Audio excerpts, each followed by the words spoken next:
Saúdo a igreja com a graça e a paz de nosso Senhor e Salvador Jesus Cristo. Amém? Amém.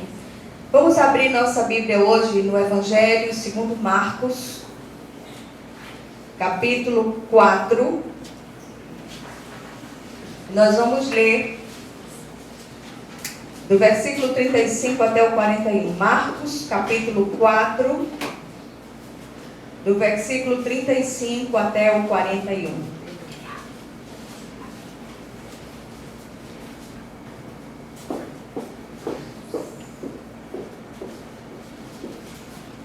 Todos acharam? Amém. Amém. Diz assim a palavra do Senhor. Naquele dia, sendo já tarde, disse-lhe Jesus: passemos para outra margem. E eles, despedindo a multidão, o levaram assim como estava no barco, e outros barcos o seguiam. Ora, levantou-se grande temporal de vento, e as ondas se arremessavam contra o barco, de modo que o mesmo já estava a encher-se de água. E Jesus estava na popa, dormindo sobre o travesseiro. Eles o despertaram e lhe disseram: Mestre, não te importa que pereçamos?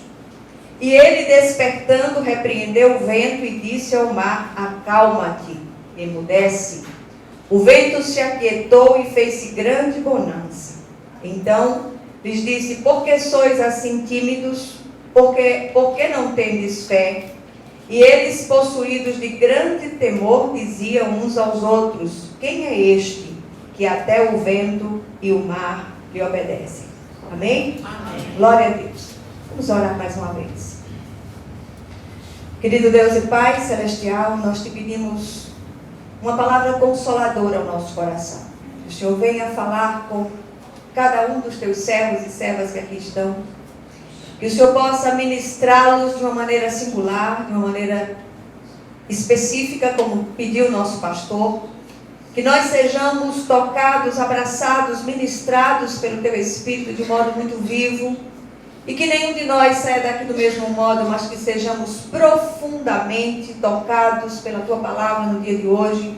Que o Senhor venha com toda a liberdade falar ao nosso coração aquilo que verdadeiramente nós necessitamos ouvir, em nome e por amor de Jesus. Amém? Amém. O texto que nós lemos trata de uma tempestade. E a gente para nesse momento e começa a meditar sobre isso. A metodologia de ensino de Jesus, ela é absolutamente prática. E eu tenho a impressão, não sei se vocês comungam da mesma impressão, é que ele nos coloca na prática para depois ensinar a teoria. Não é assim? Então, a palavra do Senhor está repleta de episódios que respaldam esta afirmação. Aqui ele convida seus discípulos a passarem a outra margem do lago de Genezaré, o Tiberíades, Mar da Galileia. E ali eles experimentam uma violenta tempestade, enquanto o Senhor dorme placidamente sobre um travesseiro. Eu, como tenho muito medo de água, não para não tomar banho, viu? Deixa eu ficar bem claro. Eu tenho medo de mar, da voracidade do mar e tal, porque primeiro eu não sei nadar. Aí fica complicado. Você imagine você enfrentar um temporal violento daquele e Jesus dormindo. Peraí, Senhor, acorda. E os discípulos se desesperaram e eles, na natureza humana deles, na humanidade frágil, claro que eles se desesperaram. E a gente olha para a situação e a gente percebe que há muitos outros relatos de tempestades na palavra de Deus. Aí a gente vai lá para trás e vê o coitado do Jonas sendo jogado do barco para fora, no meio de uma tempestade, e ele discerne que ele precisava ser jogado no mar para que a tempestade se acalmasse, porque aquilo que estava acontecendo era culpa dele. E os marinheiros jogam Jonas, a tempestade se acalma, um peixe engole Jonas. Aí a gente vê que desobediência, muitas vezes faz com que a gente vá parar na barriga de um grande peixe. É melhor obedecer do que sacrificar, né? E a gente vê outras situações. O apóstolo Paulo, por exemplo, ele experimentou vendavais e tempestades muitas vezes. Voracidade do mar, enfrentou naufrágios, enfrentou situações extremamente difíceis. E tantos outros discípulos também passaram por isto. Em outra ocasião, a gente sabe que há aquele relato daquela tempestade em que Jesus despede os discípulos, fica em terra orando, e depois, no meio de uma tempestade, Jesus vai ter com eles andando sobre o mar, né? Eles até imaginam que seja um fantasma, e Jesus aquieta os corações dele: olha, não temais, sou eu. Pedro vai andar sobre as águas. Enfim, a gente conhece essa história. Em cada situação mencionada, há uma lição específica a ser ministrada. E todos nós, numa medida ou noutra, estamos passando por algum tipo de tempestade. Não é assim? Então eu queria chamar a atenção dos queridos. O texto nos traz algumas preciosas lições sobre o propósito dessas tempestades. E o primeiro deles, enfrentar a tempestade, é uma travessia para a maturidade. E o próprio Senhor nos convida a isto. Vocês ouviram isso? Vou repetir. Enfrentar a tempestade é uma travessia para a maturidade. E o próprio Senhor nos convida a isso. E desde o momento que nós nos convertemos, nós passamos por várias travessias. Talvez esta, a travessia da maturidade, talvez seja uma das mais difíceis de ser enfrentada. E o versículo 35 diz assim: naquele dia, sendo já tarde, disse-lhe Jesus: passemos para outra margem. Será que Jesus estava falando apenas da outra margem do lago? Eu acredito que não. Eu acho que há uma profundidade maior nesse convite de Jesus, nessa convocação de Jesus. Como nós todos temos recebido esse convite de Jesus, às vezes a gente nem sabe como é que vai conseguir fazer essa travessia, mas o Senhor, Ele está conosco.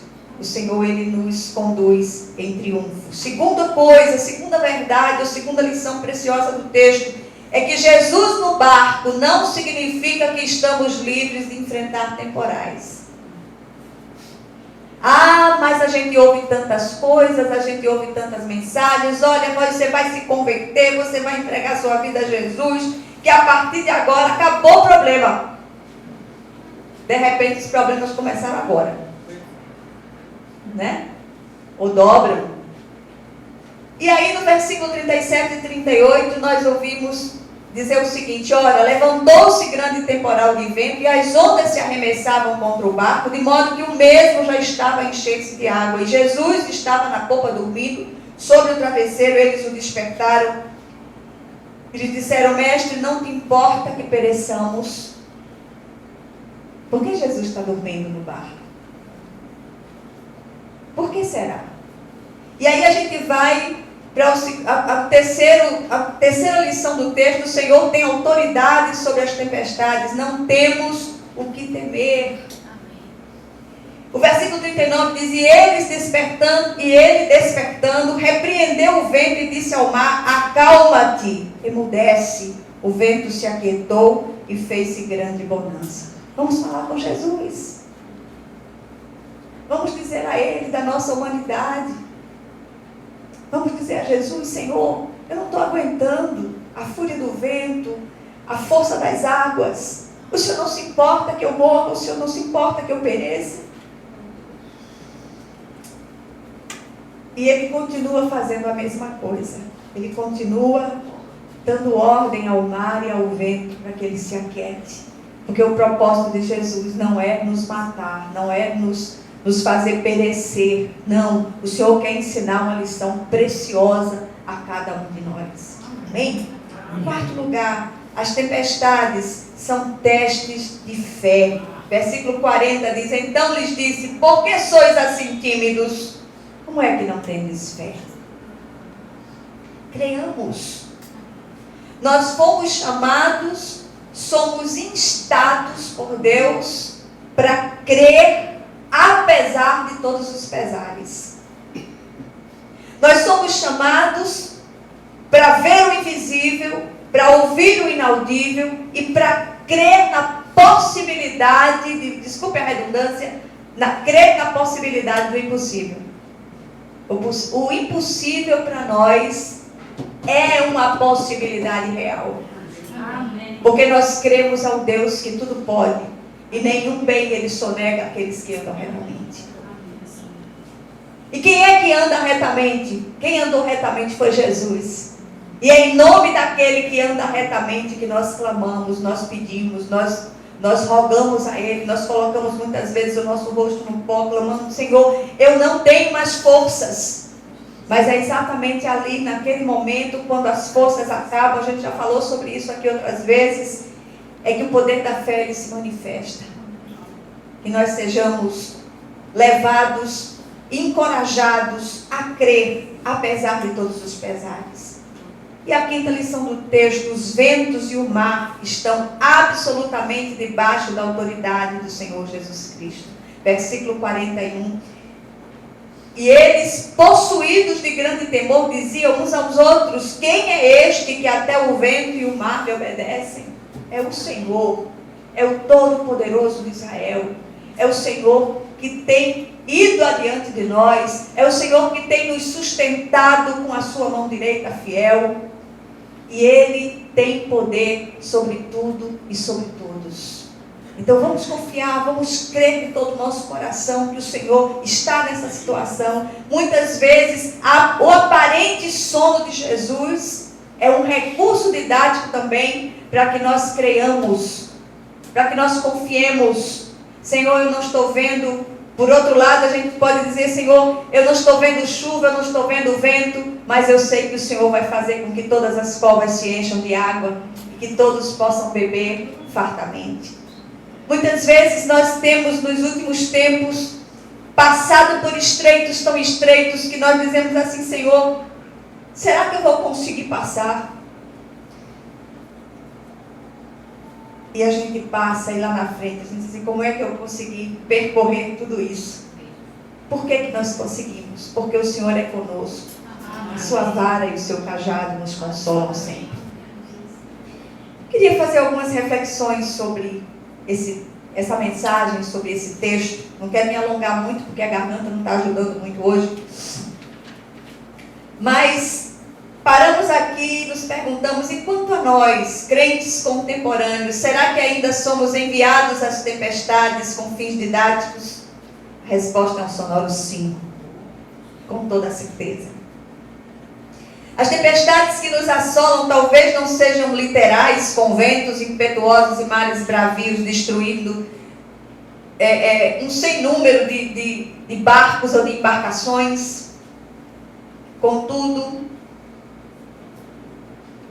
muitos acontecimentos, muitas coisas têm se abatido sobre nós, que tipificam esses vendavais.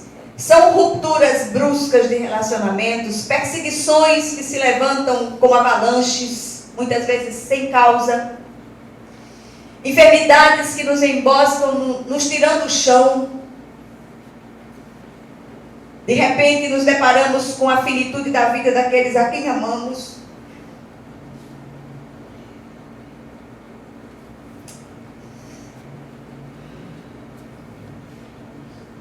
E impotentes, os assistimos partir, sem nada poder fazer. É um tipo de tempestades. A violência estúpida e desnecessária que nos deixa acuados. Os ventos são muitos e cada vez mais furiosos na tentativa de nos fazer perecer. A lista é longa, eu ia passar, eu acho que a noite inteira aqui, discorrendo sobre essas listas. Mas o que nós aprendemos aqui? Eu queria deixar só 3 pequenas lições aqui, do que esse texto falou ao meu coração nesses dias. Primeiro, Jesus estava no barco com os discípulos no meio daquela tempestade e dormia tranquilamente. Os discípulos o acordam e se queixam. Ele repreende o vento e o mar e eles lhe obedecem. Foi assim naqueles dias. É assim hoje. Quem é Jesus? Hoje eu vi muitas irmãs queridas chorando, passando pelos seus vales, passando por momentos extremamente difíceis. E às vezes a dor do outro que dói em mim, a minha dor que dói em vocês. Compaixão é isso. E a gente só pode recorrer a um, que é Deus. Tem hora que a gente para e fica ali num cantinho recolhido e diz: papai, vem cá. Me acolhe aqui. Vem renovar as minhas forças, vem me restaurar. Segundo lugar, o Senhor termina dizendo: então perguntou aos seus discípulos, por que vocês estão com tanto medo? Ainda não têm fé? Eles estavam apavorados e perguntavam uns aos outros: quem é este que até o vento e o mar lhe obedecem? E aí eu queria fazer uma citação de um filósofo grego chamado Epicuro. Ele dizia o seguinte: os grandes navegadores devem sua reputação aos temporais e às tempestades. Vocês já viram um marinheiro enfrentando, muitas vezes a gente vê isso em filme, um marinheiro enfrentando a fúria do mar, tentando controlar as velas, os músculos retesados, puxando aquelas velas, aqueles mastros com muita força. Assim somos nós. É assim conosco. Às vezes não são músculos físicos, mas músculos espirituais, se é que a gente pode usar essa analogia. Na certeza absoluta que nós vamos chegar ao destino. Nós vamos conseguir chegar lá em nome de Jesus. Não temamos. O vento e o mar continuam obedientes a Ele. Amém? Amém. Vamos orar.